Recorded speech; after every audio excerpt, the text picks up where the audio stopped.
নমস্কাৰ মই এপলিনা টাইমলৈ স্বাগতম জনাইছো আৰু এই মুহূৰ্তত ব্ৰেকিং নিউজ লৈ আহিছো বিধানসভা নিৰ্বাচনলৈ মাজত মাত্ৰ কেইটামান দিন আছে এই কেইটামান মাহ থকাৰ অৱস্থাত এতিয়া পোহৰলৈ আহিছে যে ভাৰতীয় জনতা পাৰ্টিত এবাৰ কোনে হেৰুৱাব লাগিব টিকট অৰ্থাৎ কোন বিধায়কক এবাৰ নতুনকৈ টিকট দিব আৰু কোন কেইখন নতুন মুখক এবাৰ বিধায়কৰ দায়িত্ব প্ৰদান কৰা হ'ব সেই সন্দৰ্ভত ইতিমধ্যে ৰাজ্যিক বিজেপিত চলিছে চিন্তা চৰ্চা আৰু সেই সন্দৰ্ভত আজিৰ দিনটোত মুখ্যমন্ত্ৰী ডক্টৰ হিমন্ত বিশ্ব শৰ্মাই উল্লেখ কৰিছে যে কাৰ নাম হব এবাৰ অৰ্থাৎ কোনে টিকট নাপায় আৰু কোনে লাভ কৰিব টিকট আৰু কিহৰ ভিত্তিত প্ৰদান কৰা হ'ব টিকট লৈছে এই মুহূৰ্তত টাইম 8 বিগ ব্ৰেকিং 15 আগষ্টৰ পিছতে সমগ্ৰ অসমবাসীয়ে জানিব এই কথা সকলো বিধায়কে নাপাব এবাৰ বিজেপিৰ টিকট প্ৰতিজন বিধায়কে এবাৰ পূৰ্বৰ যিসকল বিধায়ক আছিলে তেওঁলোকে এবাৰ টিকট নাপাব 26ত বহু বিধায়কে হেৰুৱাব লাগিব টিকট 26ৰ নিৰ্বাচনৰ বাবে বহু বিধায়কে এবাৰ টিকট হেৰুৱাটো নিশ্চিত অনুসূচিত জাতি জনজাতি সমষ্টিৰ বৃদ্ধিৰ বাবে সলনি হ'ব পাৰে বিধায়কৰ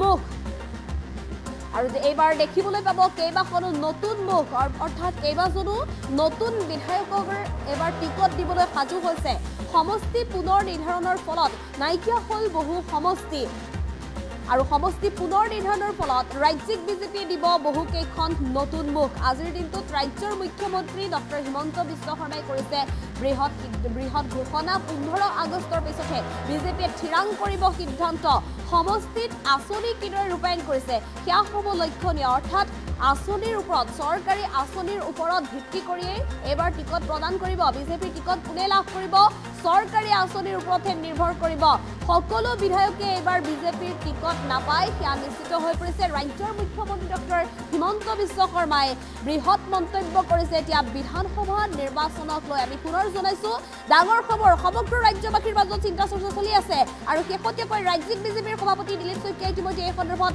মন্তব্য কৰিছিল যে এইবাৰ ভাৰতীয় জনতা পাৰ্টিয়ে মুখ নাচায় কাম চাইহে এবাৰ টিকট দিব গতিকে টিকটৰ দাবীদাৰ কোন হ'ব পাৰিব যিসকল বিধায়কক লৈ ৰাইজৰ অভিযোগ আছে বা চৰকাৰী আঁচনিৰ সন্দৰ্ভতো যদি বিধায়কসকলৰ প্ৰতি ক্ষোভ আছে ৰাইজৰ তেনেহ'লে সেইসকল বিধায়কৰ এবাৰ নাম কৰ্তন হ'ব অৰ্থাৎ টিকট কৰ্তন কৰি দিয়া হ'ব তেওঁলোকক এবাৰ টিকট দিয়া নহ'ব কিন্তু তাৰ বিপৰীতে ৰাইজে বিচৰা বিধায়কক দায়িত্ব অৰ্পণ কৰিবলৈও সাজু হৈছে গতিকে কোনে টিকট পাব বা কোনে টিকট নাপাব সেই কথা প্ৰায় জল পটপট হৈ পৰিছে সমগ্ৰ ৰাজ্যবাসীৰ সন্মুখত আচলতে এখন মুখ কল্পনা কৰি লৈছে প্ৰতিগৰাকী ব্যক্তিয়ে প্ৰতিগৰাকী ভোটাৰে বা প্ৰতিগৰাকী জনসাধাৰণে নিজৰ সন্মুখত নিজৰ পচন্দৰ বিধায়কজনক এক প্ৰকাৰ কল্পনা কৰি লৈছে কিয়নো ইতিমধ্যে ৰাজ্যিক বিজেপিৰ সভাপতিগৰাকীৰ সমান্তৰালভাৱে ৰাজ্যৰ মুখ্যমন্ত্ৰীগৰাকীও এই কথা আজিৰ দিনটোত স্পষ্ট ৰূপত উল্লেখ কৰিছে যে চৰকাৰী আঁচনি কিদৰে ৰূপায়ণ কৰিছে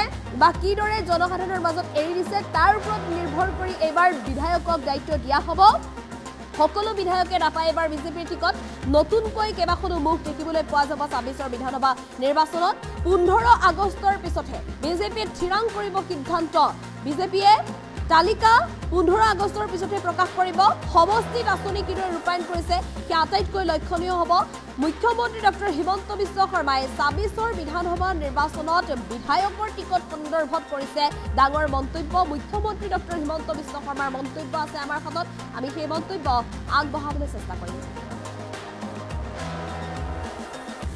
সকলো বিধায়কেতো টিকেট পাব নোৱাৰে বহুতেতো কোনোবাই নিজেও ইলেকশ্যন নেখেলিব কোনোবাই টিকেট নাপাব কাৰোবাৰ সমষ্টি ডিলিমিটেশ্যনত নোহোৱা হৈ গৈছে কাৰোবাৰ সমষ্টি শিডিউল ট্ৰাইব হৈ গৈছে কাৰোবাৰ সমষ্টি শিডিউল কাষ্ট হৈ গৈছে সেইকাৰণে অসমত যিহেতু এবাৰ ডিলিমিটেশ্যন হৈছে গতিকে এটা নতুন মুখ আহিবই লাগিব কাৰণ শিডিউল কাষ্টৰ সিট বাঢ়িছে শিডিউল ট্ৰাইবৰ সিট বাঢ়িছে গতিকে নতুন মুখটো আহিবই লাগিব গতিকে নতুন মুখ অহা ৰাস্তাটোতো কোনেও বন্ধ কৰিব নোৱাৰে নতুন মুখ আহিব কিন্তু কিমান আহিব কি আহিব সেই কথাটো ক'বৰ কাৰণে এতিয়া বহুত সময় কাৰণ চৰকাৰৰ আজি ইমান দিনটো আমি মুখেদি কৈ আছিলোঁ যে আমি আপোনালোকক মহিলা উদ্যমিতা 10,000 টকা দিম আমি CM আত্মনিৰ্ভৰশীলত আমি 2 লাখ টকা কৈ দিম চাকৰি 2 লাখ কৰিম আমাৰ বহুত কামটো অহা 15 আগষ্টৰ পৰা আৰম্ভহে হ'ব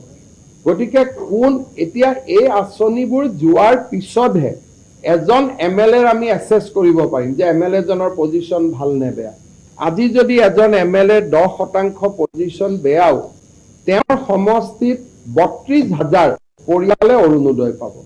তেওঁৰ সমষ্টিত 30,000 মহিলাই উদ্যমিতা আঁচনি পাব। তেওঁৰ সমষ্টিত 30 কোটি টকাৰ ৰাস্তা হ'ব। তেওঁৰ সমষ্টিত 800 ল'ৰা 600 ল'ৰাই CM আত্মনিৰ্ভৰ অসমৰ আঁচনি পাব। এই আঁচনিবিলাক যদি ভালকৈ ৰূপায়ণ কৰে, আজি যোন 10% তলত আছে তাৰো 50% ওপৰত আহি যাব।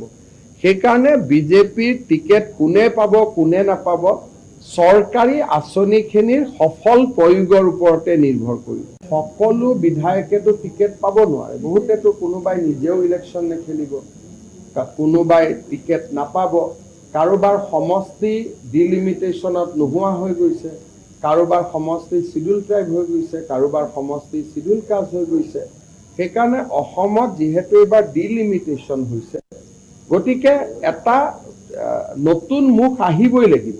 কাৰণ শিডিউল কাষ্টৰ চিট বাঢ়িছে, শিডিউল ট্ৰাইবৰ চিট বাঢ়িছে, গতিকে নতুন মুখটো আহিবই লাগিব। গতিকে নতুন মুখ অহাৰ ৰাস্তাটোতো কোনেও বন্ধ কৰিব নোৱাৰে, নতুন মুখ আহিব। কিন্তু কিমান আহিব কি আহিব সেই কথাটো ক'বৰ কাৰণে এতিয়া বহুত সময়। কাৰণ চৰকাৰৰ আজি ইমান দিনটো আমি মুখেদি কৈ আছিলোঁ যে আমি আপোনালোকক মহিলা উদ্যমিতা 10,000 টকা দিম, আমি CM আত্মনিৰ্ভৰশীলত আমি 2 লাখ টকাকৈ দিম, চাকৰি 2 লাখ কৰিম। আমাৰ বহুত কামটো অহা 15 আগষ্টৰ পৰা আৰম্ভহে হ'ব। গতিকে এতিয়া এই আঁচনিবোৰ যোৱাৰ পিছতহে এজন MLA আমি এছেছ কৰিব পাৰিম যে MLA জনৰ পজিশ্যন ভাল নে বেয়া।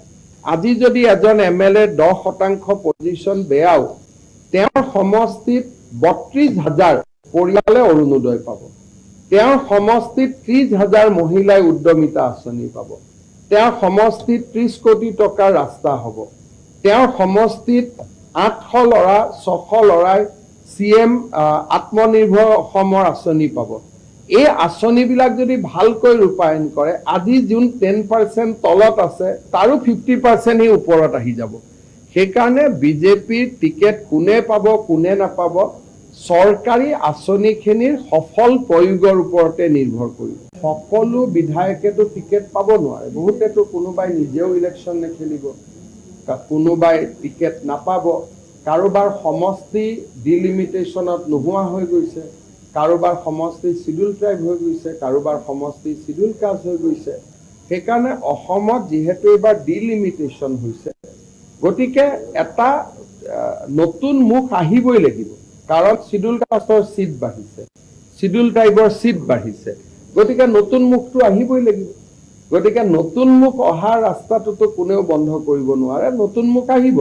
কিন্তু কিমান আহিব কি আহিব সেই কথাটো ক'বৰ কাৰণে এতিয়া বহুত সময়। কাৰণ চৰকাৰৰ আজি ইমান দিনটো আমি মুখেদি কৈ আছিলোঁ যে আমি আপোনালোকক মহিলা উদ্যমিতা 10,000 টকা দিম, আমি CM আত্মনিৰ্ভৰশীলত আমি 2 লাখ টকাকৈ দিম, চাকৰি 2 লাখ কৰিম। আমাৰ বহুত কামটো অহা 15 আগষ্টৰ পৰা আৰম্ভহে হ'ব।